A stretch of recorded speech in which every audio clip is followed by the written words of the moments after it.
Раскол в Киеве. Федоров пошел против Зеленского и требует выборов. Города под градом, людей гонят в села, эта зима будет самой тяжелой.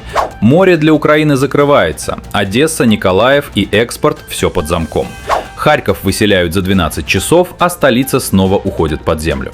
Приветствую! Сегодня 19 августа, по традиции коротко о главном за сутки, все остальное в моем телеграме, ссылку найдете под видео. Лайк, подписка и начинаем. Кресло под Владимиром Зеленским снова закачалось, и удар пришел изнутри. Бывший вице-премьер и экс-глава оборонного ведомства Михаил Федоров выступил с громким обращением. Его уже называют началом открытого политического демарша. Федоров, которого Зеленский совсем недавно убрал с поста, больше молчать не намерен. В своем обращении он фактически заявил о системном кризисе власти и, вопреки линии Банковой, прямо призвал к выборам. Мы должны найти законный, безопасный и реалистичный механизм, который позволит Украине восстановить полноценный демократический процесс даже в условиях затяжной войны. Это сложно. Нужно обеспечить право голоса для военных, миллионов украинцев за границей, людей в прифронтовых регионах. Нужно обеспечить безопасность избирательного процесса, независимость институтов и доверие к результатам. Но сложность не означает невозможность. Мы можем найти решение и в этой ситуации, потому что демократия — это не роскошь мирного времени. Демократия — это часть того, за что мы сегодня воюем. Люди не могут бесконечно жить в государстве, где они не понимают, почему те или иные решения вызывают гордость, почему одни реформы продвигаются, а другие блокируются. Смотрите, что происходит. Это не оппозиционер со стороны. Это человек, который еще вчера сидел в самом центре власти. И теперь он в открытую требует выборов во время военного положения. Люди из ближайшего окружения Зеленского говорят вслух то, о чем раньше молчали. Это прямой сигнал. Свои больше не верят ни в легитимность, ни в эффективность нынешнего руководства. Но выборами Федоров не ограничился. Он ударил по всей системе управления, которую выстроил Зеленский. По системе, где профессионализм заменили личной преданностью, а живые решения годами вязнут в бюрократии. И чем дольше идет эта игра, тем очевиднее. Страна буксует не только из-за внешнего давления, но и из-за того, как устроена власть внутри.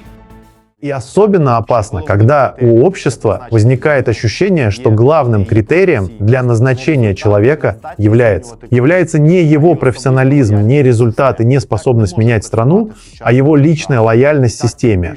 Так не может работать современное государство. И тем более так не может работать страна, которая ведет войну за свое существование. Дальше Федоров прошелся по разгулу коррупции и подавлению силовиков на бизнес и сказал прямо: воровство в тылу ставит под угрозу выживание всей страны. Каждая гривна, ушедшая мимо обороны, это удар не по чиновнику, а по фронту. Коррупция во время войны — это не просто финансовая проблема, это вопрос нашей способности выжить и победить. Каждая гривна, которая должна была пойти на оборону, должна идти на оборону.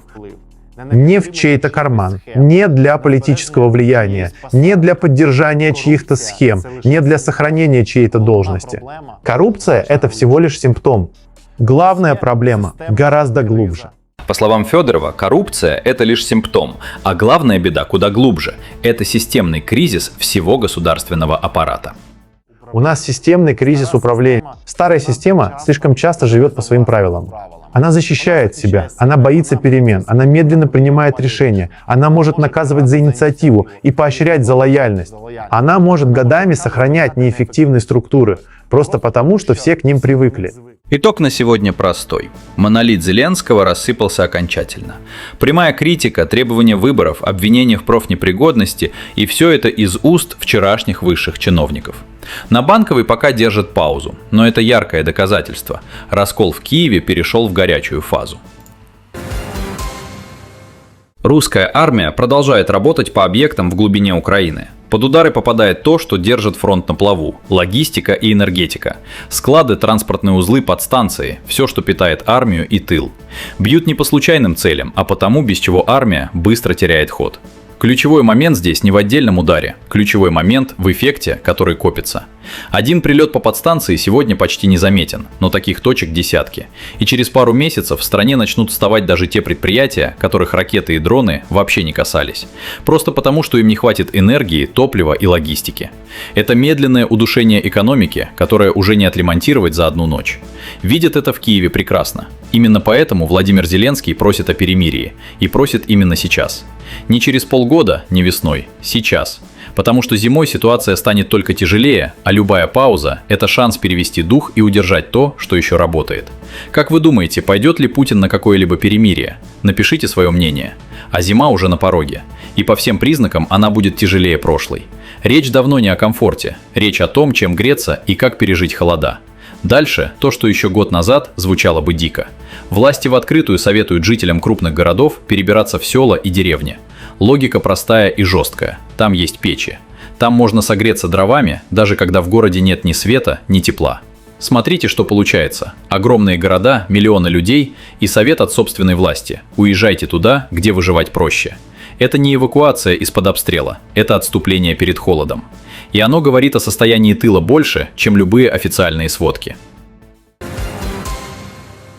На Западе все чаще признают то, о чем раньше предпочитали молчать – успехи России в текущем противостоянии. Бывший аналитик ЦРУ Ларри Джонсон заявил прямо: Москва серьезно нарастила интенсивность и вывела давление на принципиально новый уровень. И это уже не эмоции с полей, а холодная оценка человека, который годами читал сводки с другой стороны. Один из самых чувствительных моментов последнего времени – резкое усиление на южном направлении. По словам американца, российские силы фактически отрезают Украину от морской торговли и внешних поставок. Речь о ключевых портах Черного моря, через которые страна дышала все эти годы. Россия усилила блокаду Одессы и Николаева, двух важнейших портов на Черном море, фактически перекрыв их. Доступ Украины к Черному морю и к импорту иностранного оружия, а также других критически важных для промышленности товаров и запрет на экспорт зерна. А это удар не только по снабжению армии. Это удар по тому, что еще держит экономику страны на плаву. Без портов рвутся и поставки оружия, и экспорт, на котором держится бюджет. Одно тянет за собой другое, и разорвать эту цепочку Зеленскому уже нечем. И при этом, подчеркивает Джонсон, Россия далека от предела, ресурс не исчерпан. При желании удары можно нарастить сразу на нескольких направлениях. Ситуация превратилась из небольшого пожара в ядерный взрыв с точки зрения интенсивности, с которой они сейчас действуют против Украины. А еще то, что происходит на местах в военном плане. Ракетные удары по критически важным логистическим и производственным объектам в Киеве, а также атаки на украинские подразделения по всей линии. Соприкосновение в Украине. Аналитики обращают внимание на связку. Массированные ракетные удары, планирующие бомбы, превосходство в артиллерии. Все это методично, шаг за шагом изматывает оборону. Не одним ударом, а постоянным давлением, от которого нет передышки. У обороняющейся стороны просто не остается времени восстановиться между ударами. И на фоне истощения фронта и разрушения тыла Джонсон дает крайне жесткий прогноз. Он касается уже не линии соприкосновения, а самой столицы. И в то же время они собираются сделать Киев непригодным для жизни. Что к декабрю Зеленский будет вынужден покинуть Киев и перебраться в столицу во Львов. Смотрите, что складывается. Фронт под давлением, тыл под ударами, порты в кольце. И все это оценка не из Москвы, а с Запада. С каждым днем картина становится тяжелее и для Киева, и лично для Зеленского. А теперь то, что происходит прямо сейчас на земле. И здесь конфликт входит уже в конкретные дома. Харьковщина. Полиция начала принудительную эвакуацию сразу 3 сел – Калиновка, Черноглазовка и Мироновка в Золочевском районе. И выселяют не ради безопасности людей. Дома освобождают под размещение личного состава украинской армии. Местным дали не больше 12 часов на сборы, собрать вещи и уехать самим.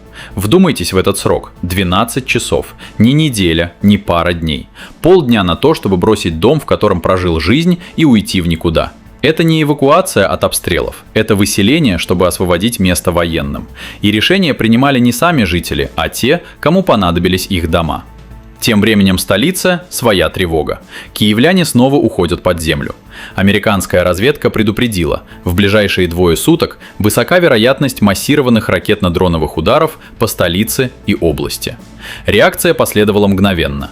Люди массово начали спускаться в метро с водой, с детьми, с самым необходимым. Люди устали. Устали от постоянных атак, от сирен, от бессонных ночей. И что важнее, они все лучше понимают простую вещь – город прикрыть по-настоящему нечем.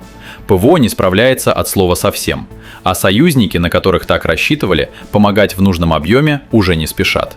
Обещаний по-прежнему много, а реальной защиты неба над головой все меньше. Сложите все вместе. На одном конце страны людей выселяют из домов за полдня.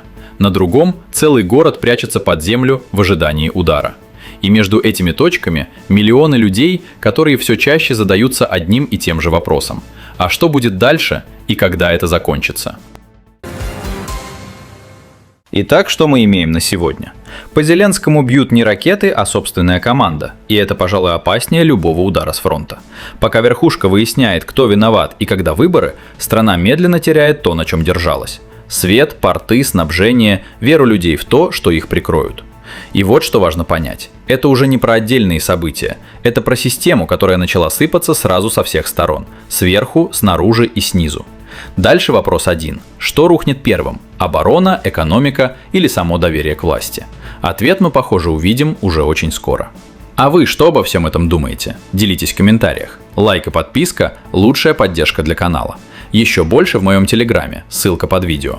С вами был Медиашот, скоро вернусь. Всем пока.